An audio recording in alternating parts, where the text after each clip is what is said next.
Hello, everyone, and welcome to the webinar produced by Business Performance USA. We're here on Tuesdays Central at noon Central to share with you all kinds of insights regarding business, and we really hope you will gain a great deal from today's presentation. Business Performance USA produces weekly webinars, and we provide all kinds of speakers, and I hope you're tuning in because you really will gain a great deal of insights. Today, we'll be talking about total business competitiveness. And let me just introduce myself. I am Cynthia Stewart with Evermore Services, your partner in building tomorrow's businesses today. We produce these webinars with executive volunteers such as Dr. Stewart, who you'll be hearing from today, and you can join anytime our voluntary association providing online business information exchanges. And when you do, you'll meet people from all over the United States who are engaged in business conversations of all kinds of topics. You can become a member at no cost at any time, and you can also view these webinars on demand because we do record them every week and they are posted at businessperformanceusa.org. So for today, let's make sure that this hour is well worth your time. You can ask questions using the question feature on your dashboard. I believe most of you have the question feature. And also you can send me a question about any specific workplace issue, Cynthia at businessperformanceusa.org. And again, let me just remind you that we are recording today's webinar, so you can always go back and hear it. And you can sign up today, businessperformanceusa.org. Or also, by the way, we are on YouTube. So our webinar today is Total Business Competitiveness. So let me go ahead now and introduce your speaker, Dr. Jeff Stewart. Dr. Stewart has been serving Fortune 10, 100, and 1,000 firms for more than 30 years. He helps to focus top leaders on critical dimensions of core intellectual properties and on timing rapid market entries for their emerging businesses. He's helped multiple businesses to expand their businesses into the marketplace to become very large privately held, as well as helped organizations to become publicly held businesses. So he's helped at many levels of the board as well as the top tier leadership of all of these different companies, the Fortune 500, 100, 1,000. I know that he's helped companies that are small, emerging companies, as well as very large. He served as the chairman emeritus for the National Advisory Council of the American Society for Competitiveness. And he's very proud of being an ordained elder at large for the last 30 years for his faith commitments, as well as a loyal Eagle of the Boy Scouts of America. Okay, folks, let's hear from Dr. Stewart. I'm beginning a series today that will go on for 8 or 9 presentations, and they'll come roughly every 6 to 8 weeks for a while. The series is going to address what I'm calling a highly competitive and durably constructive business model. That business model is depicted in front of you on this PowerPoint in simple terms, but they're terms which, when we dive into them, show very clearly that these are complex systems, and therefore we need to not try to randomize or suspect the world of natural Brownian functions, but we need to move in the direction of chaotic systems and work very clearly on what's present at moment in order to find ourselves in an adaptive posture and an adaptive process as we move through the work. Now, those are huge commitments. Those are committing us to being dynamic. Those are committing us to being interactive. And although I don't anticipate a whole lot of interaction today, since this is sort of a new opportunity, what I would like to do is invite what I would call excess interaction in the future. Those who know me way well in that I speak from the back of my brain all the way to the tip of my tongue in one fell swoop. So it took a long time to create that phenomenon. And now sometimes I suffer for it because it moves faster than other people take it in and put it through their process into their mouths and formulate questions. So I'm going to introduce this several times, as I said, over the next 6 to 9 months, and we'll have an opportunity to get interactive on various parts. Now, those are kind of the rules for the road.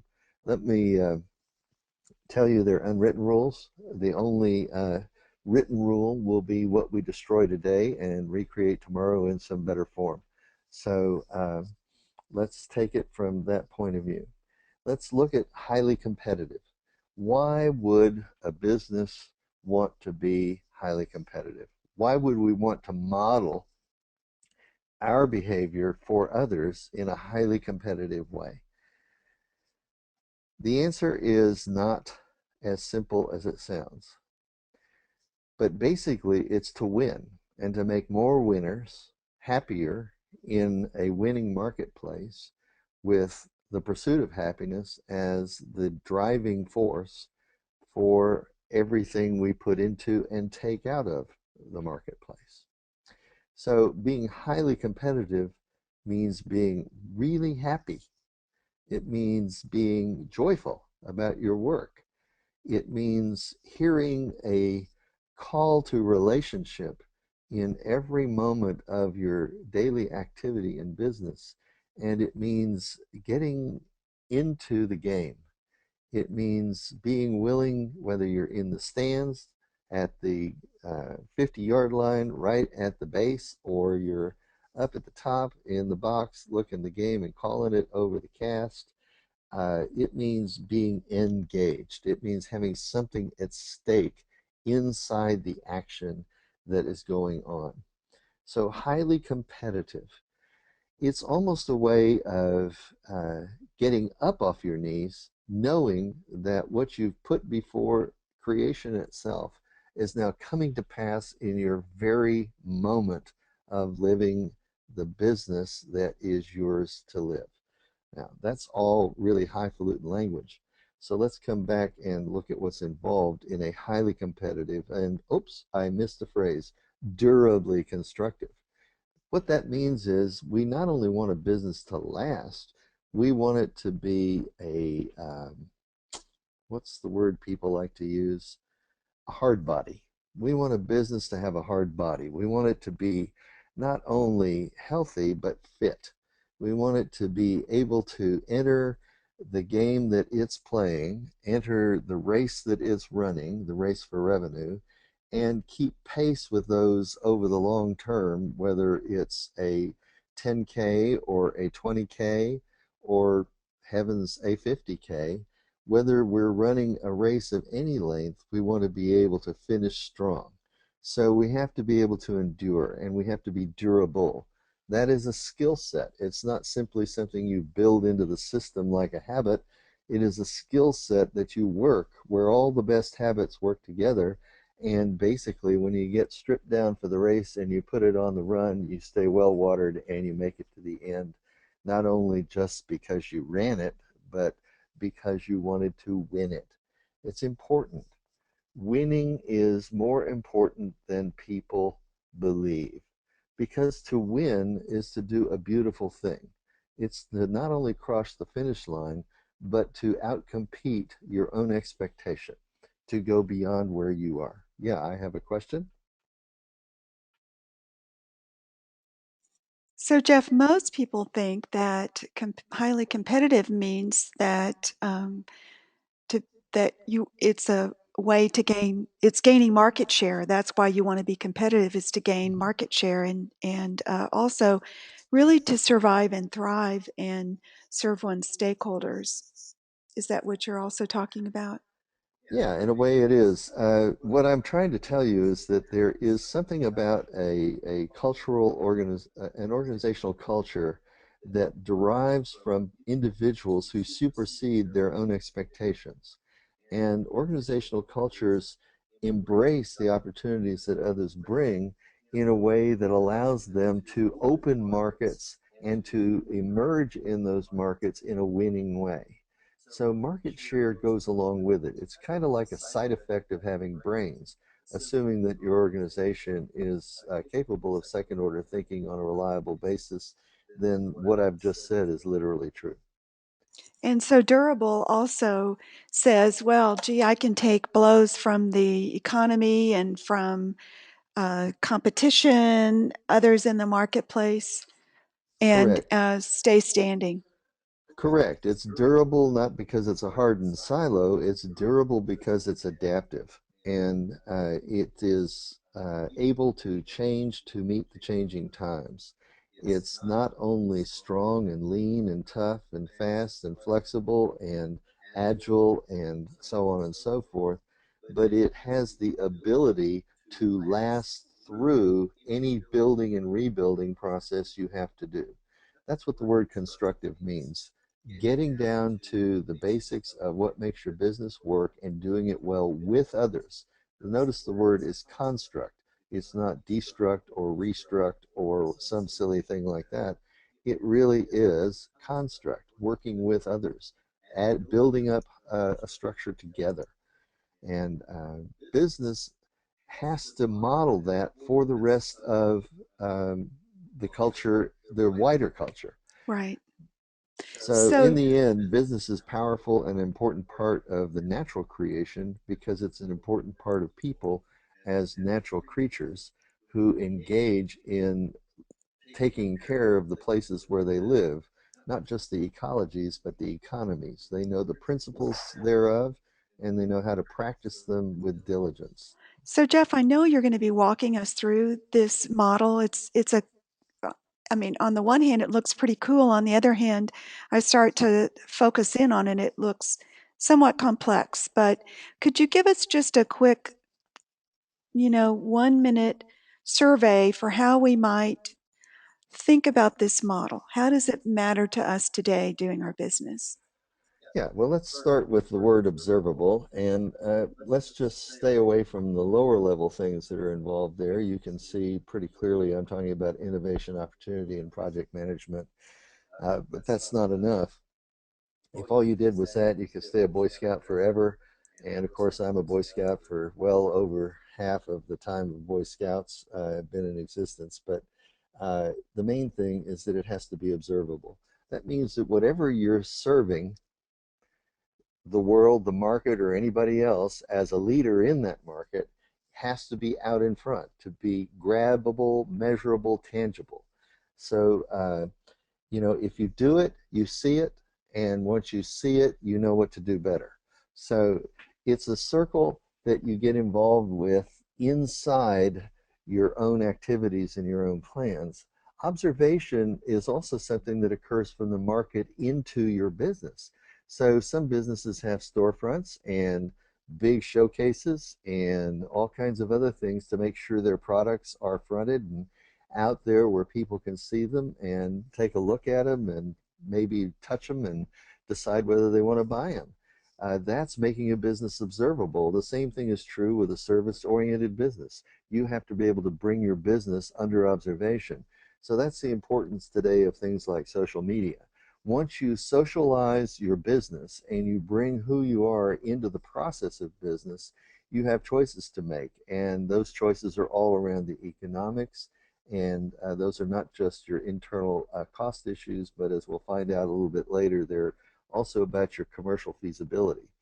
Uh, every industry has to serve some feasible commercial opportunity. So let's move on a little bit. And what we're trying to do is understand that as we move through the model, we make choices, and we make choices basically between ideas and concepts. Now, that's a technical distinction that a lot of people don't make. They tend to say an idea is a synonym with a concept, but an idea, is like a thought. An idea is actually deeper than a thought, but let's say thoughts and ideas for the moment are synonymous, and they sort of pop up. Have you ever been walking down the street and you got an idea? I had a thought. But where did it come from? Well, it's largely unconscious. You don't know very much about that thought or idea. As you work on it, you consider it further, and it becomes something that you uh, want to observe more closely. You begin to develop what are called concepts.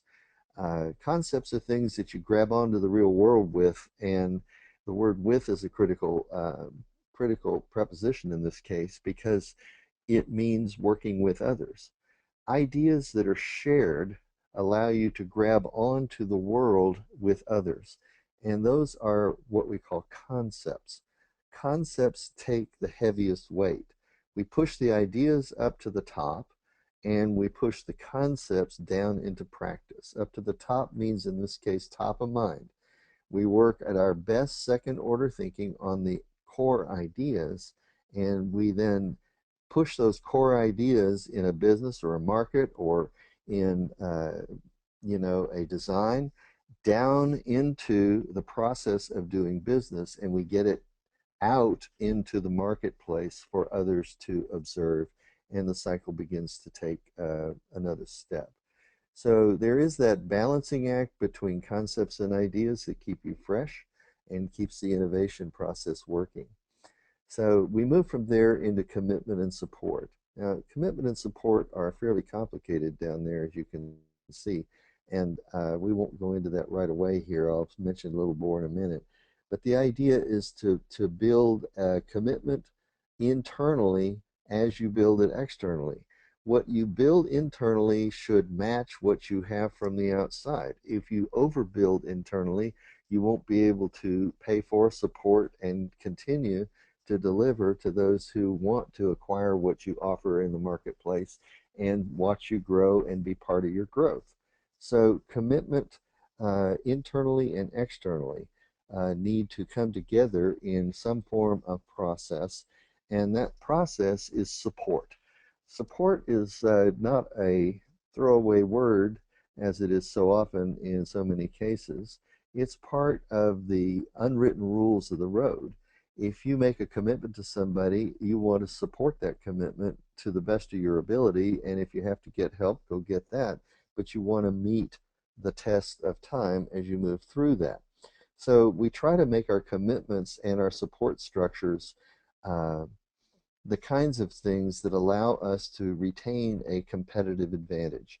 Now, what that means is we learn how to not only take advantage of opportunities that come up, but to make the best out of every advantageous position, not only for ourselves, but for those in the market who are committed to us and are also engaging in supporting us with their process of acquisition. Competitive advantage is represented in a small way in this graphic by three intersecting loops, which I call the major business loops, and we'll talk about that again in more detail as we go. What is going on in the world of competitive advantages? We're actually looking for compatible engagements. If I decide let me imagine for a minute that I'm 16 and I have the car for the first time, and I'm going to go to a show that's a phenomenal show. Let's say it's Wicked, and it's in town for the first time, and it's an amazing piece of work, and I want to take somebody with me, and she turns out to be somebody who likes good shows as well, and strong shows, I should say, and so I invite her to Wicked. The only problem is my idea of what Wicked should be and how it feels is very different from hers. So the question is, will we end up compatible after we've actually seen the same show? That's a big question. Will I keep the date or not? Many people shrink from even asking, much less scheduling the opportunity. Well, if we're going to market, we presume that we have a competitive advantage. We know how to take ourselves with a perspective, a vantage point, and put it up next to somebody else's. That's an advantage. And to compete with each other. That is to say, bring our ideas together through an experience, in this case, a show like Wicked, which is an experience in the marketplace created by brand interactions, uh, if you follow the little allegory here, and determine the compatibility of the offering. We have a grand time at the show. It turns out that our positions and perspectives are not so far apart. In fact, they're only one chair apart as we sit there and watch it. And when we leave, all of the differences of opinion and ideas vanish in the face of the concept that we were at the event in that branded moment together, and we walked out for all of our differences with a common value. And that value is something that, while it's complicated, is thoroughly testable. So we begin to test that back and forward, and we go to more and more shows together. And before long, uh, that lovely person that I took to the show becomes a friend, and the friendship blossoms, and it becomes like my bride, one of the most important parts of my life. In fact, the better half, as people say.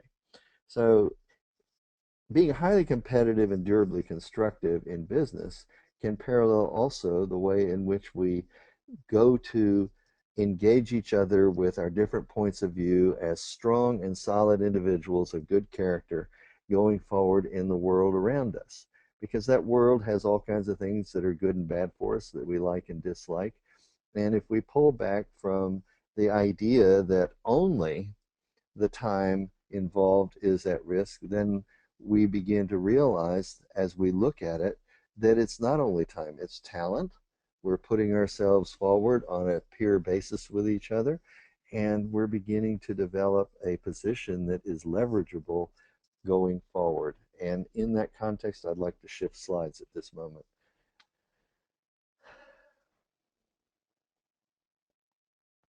Thanks. When we talk about business now, to come off of the last point of view, the thing that I want to really think about is where do we get revenue? What comes back to us for all the effort we put in? In a way, we act on faith. We make a leap of faith when we go into any venture, when we take on any opportunity, when we even open the door to look outside in the morning. So, in that leap of faith, where do we see something coming back to us?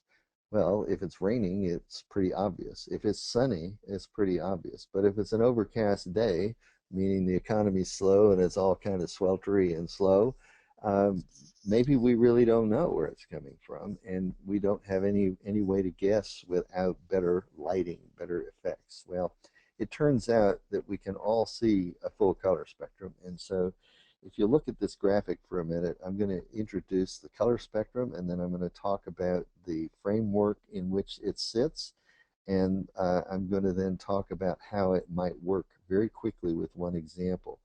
And we'll talk about it from the point of view of revenue. Sources of revenue. So first of all, the colors.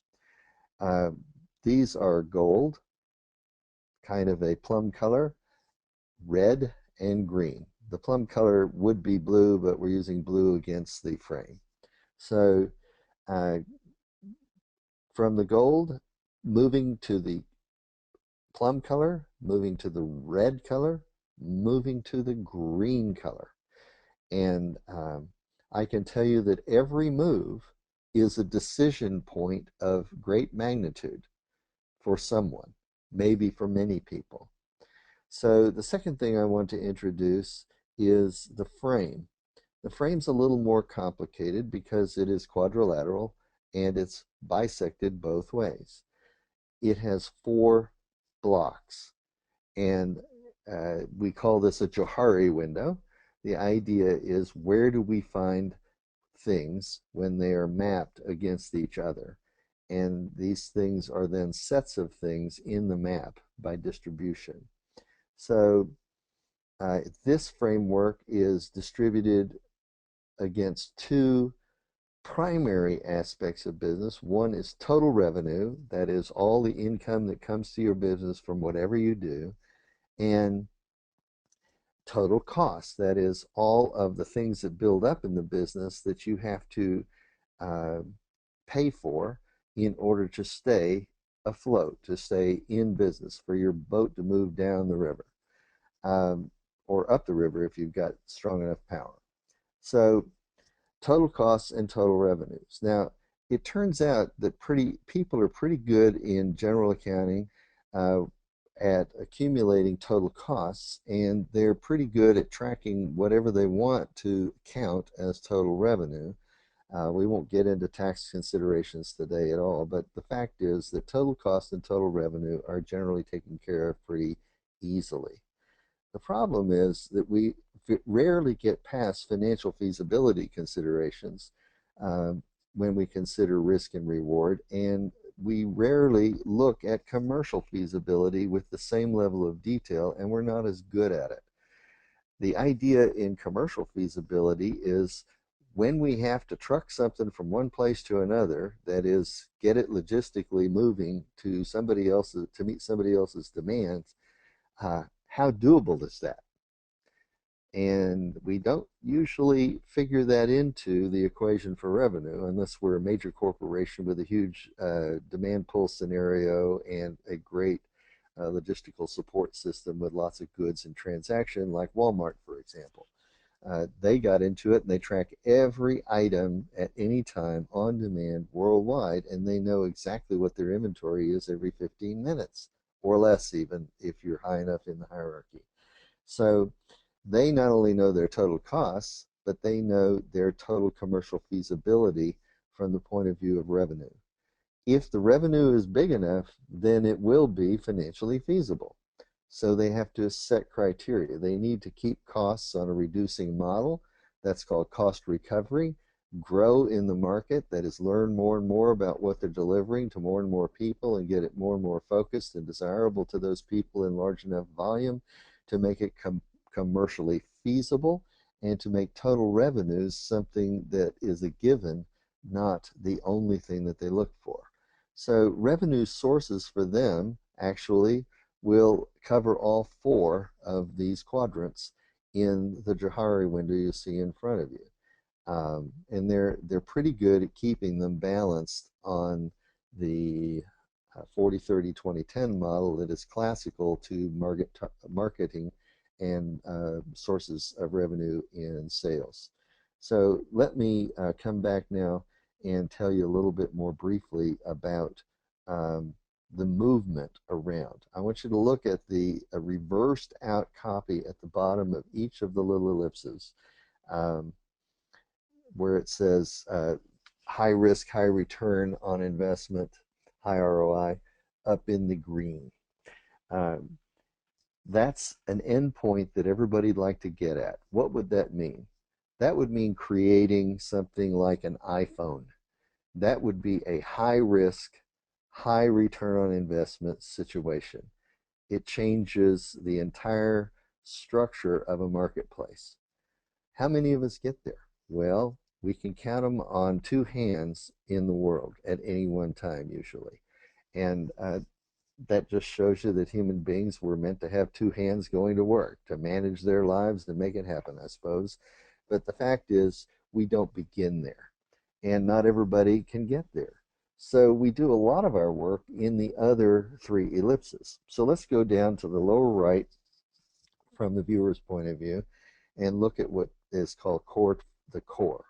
Um, this is a low risk, high return on investment environment. What we mean by that is it's very commercially feasible, high return on investment, and it's very low risk. The total cost is very low, and the financial feasibility, it's doable because it's easy to find small amounts of money and release them all the time to keep cash flowing as you begin to generate more and more demand and deliver more and more volume. So that kind of thing would be like, say, you own a tremendous gas depot and you're dropping all kinds of natural gas into that gas depot, and everybody is going to come and draw from that gas depot, and you only have to finance small amounts at any one time, although it comes from so many places on such a highly volatile basis, you're going to do things to manage that risk. So you're going to ask for a high return on investment, and everybody's going to get in on that game. So it will diversify the risk even further and lower it, but the return on investment will go higher as a result. Costs will go down, volume will go up, revenue generated will increase in a significant fashion and continue to stay there probably stably over time until you face some sort of barrier within the market or your distribution system.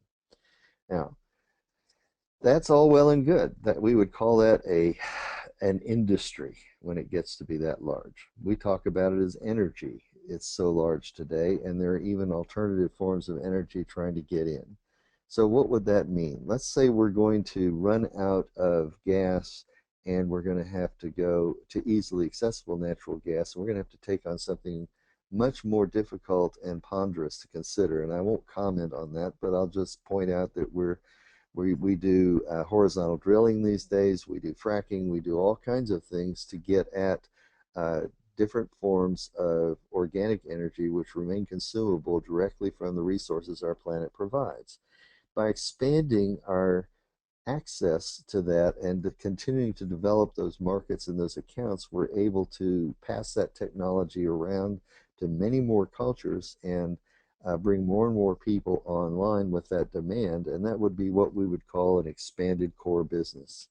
Um, Altogether, between the core and the expanded core, by the way, we're now looking at 70% of the revenue opportunity for any enterprise. Um, so we're talking about growing the business. It's about learning, and learning more about getting breakthroughs in the way we do business, all the way in this case of energy from the raw resource all the way to the filling station. Um, and then, of course, you know from going to filling stations over the last 10 or 15 years that all of them have fully built out conveniences on all sides anymore. So we know that we have brought leading edge solutions in there. Food is available, hot and clean. The best of them provide lots of product variety along with it. And of course, you pay an upcharge for having all of that convenience.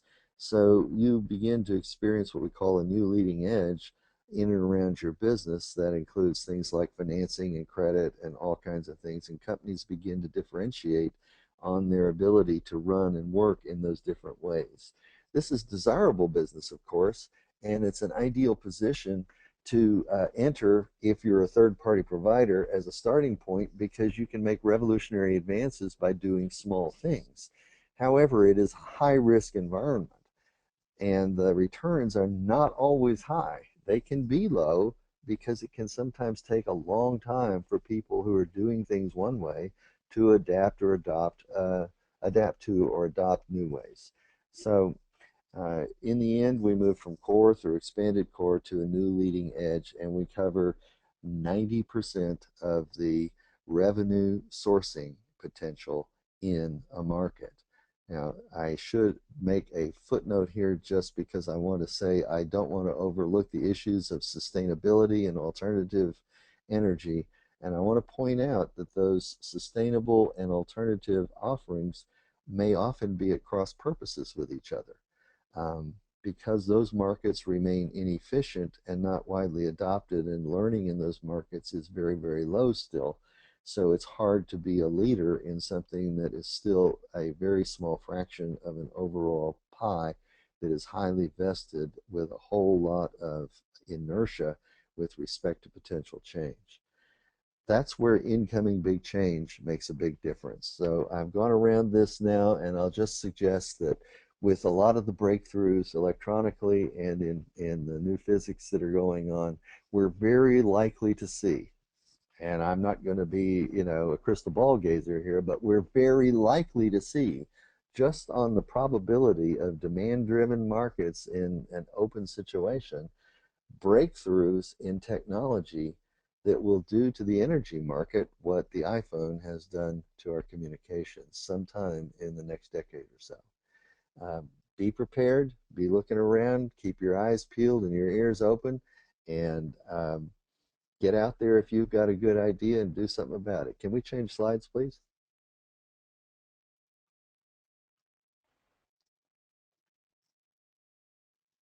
Okay, so what I've just advised you to do is to begin where you are and to look at the spirit of your work as something that is shared with others.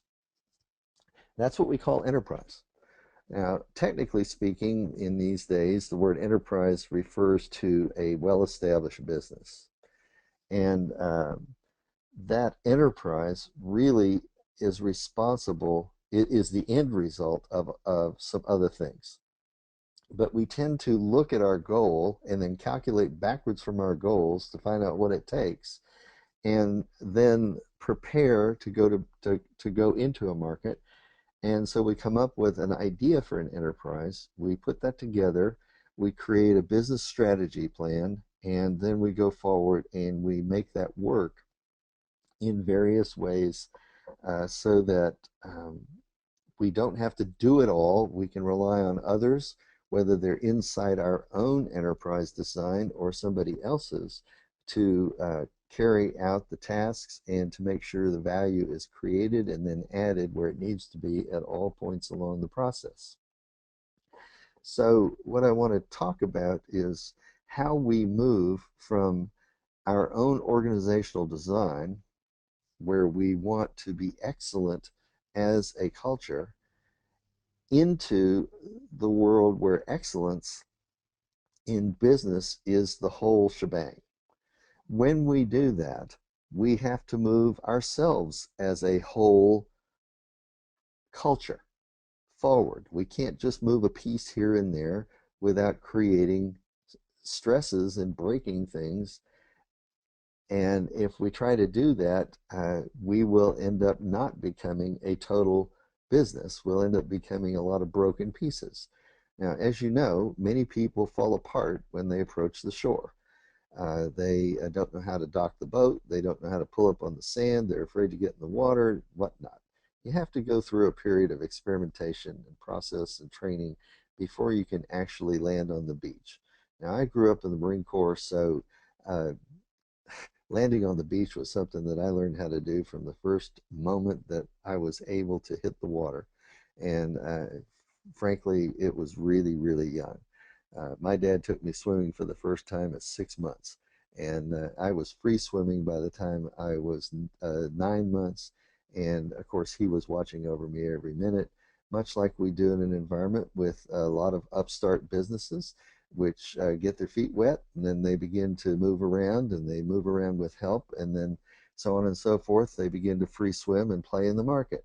Now, what do we do? Do we take the swimming pool away? Do we keep them from learning how to swim and to compete? Heavens, no. We want them to be better and better and to create that great summer fun that lets us all have pool parties. That's called a growing economy. So, what I'm suggesting here is that if we work from a position of what we want our culture to be and excel at that from that point of view, we will create a total view of what we do, occupy ourselves with day in and day out, called business, that is by nature excellent. We will find our own excellence. And that excellence is what we will make an enterprise. If we work with others, in fact, when we work with others to build an industry, enterprise is the very beginning of what we call globalization. We do not have extended enterprises and therefore global opportunities unless we start with cultural excellence as our first position. Now, I'm not going to get into all the details here, but I would like to move a little bit forward as fast as I can here, Cynthia. I think we've eaten up a lot of time.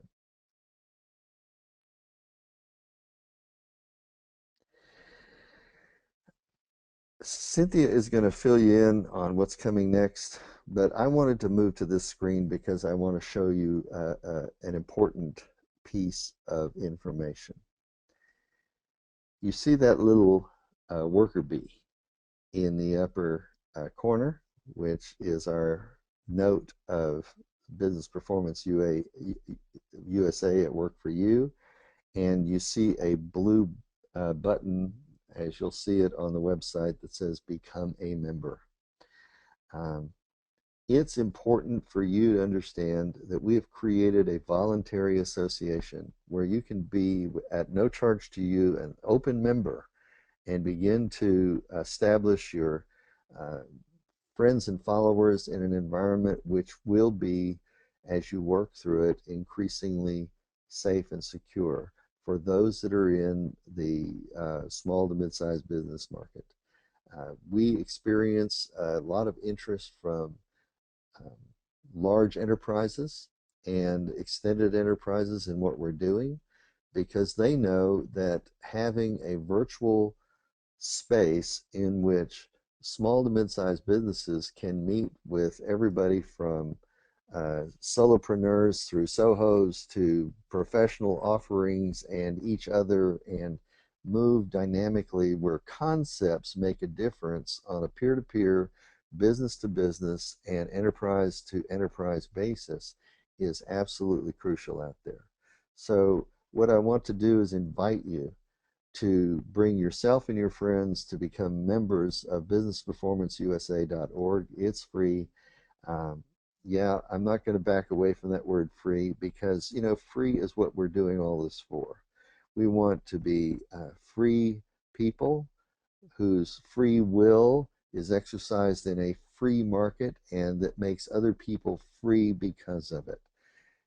Standing for that, running for that, moving with that, getting on with that is what today is about. And I hope that you'll think that through as you begin to think about total business competitiveness now and in the near future. Cynthia, I'm turning it over to you. Total business competitiveness. These charts are quite interesting, Jeff, and to hear you speak, you have a great passion, I know, for competitiveness and have done a lot in your career to help companies emerging and large and otherwise to do well in the marketplace. So we appreciate your thoughts. And folks, I'd like to invite you back next week on June 17th. We are inviting Emily Shoup to talk to us again in her simple and insightful style about building your culture for your full team engagement. Emily especially loves working with her clients in the area of team building and also in the area of conflict. And so she's great and very insightful. You'll want to come back for that. Then we have Nancy Roberts, who is owner of Track One and truly an expert in the field of background screening. And most people don't realize, if they aren't involved in background screening at all, how much the industry is changing. So you want to keep up with Nancy. She's filling us in on what's happening, along with Matt Graham, who often talks about case law and what's happening in the courts with regarding background screening, what you can and cannot do. And then we have our ever popular Kenna Lewis. She'll be talking with us about social media, of course, because she is the socialista, and she knows a lot about and helps her clients really build their social media presence and build their companies in the social media arena. So she'll be talking about those other social media apps that you can be using to build your brand visibility and build your marketplace, your customers in your market. So come back and watch that again every Tuesday at noon Central. And you can find us on the website. I won't be pulling that up right now, but look for this blue button that says Become a Member and just punch that button and join us. And you can participate in that community with others like you who are interested in self development and also team development and leadership development and business development. You can come join us, and we welcome you to do that. Again, it's Tuesday noon Central. Thanks, Dr. Stewart, for your comments. And with that, folks, I just hope you go out and make it a great day. We thanks for your participation today, and we look forward to having you back next week. Bye bye, everyone.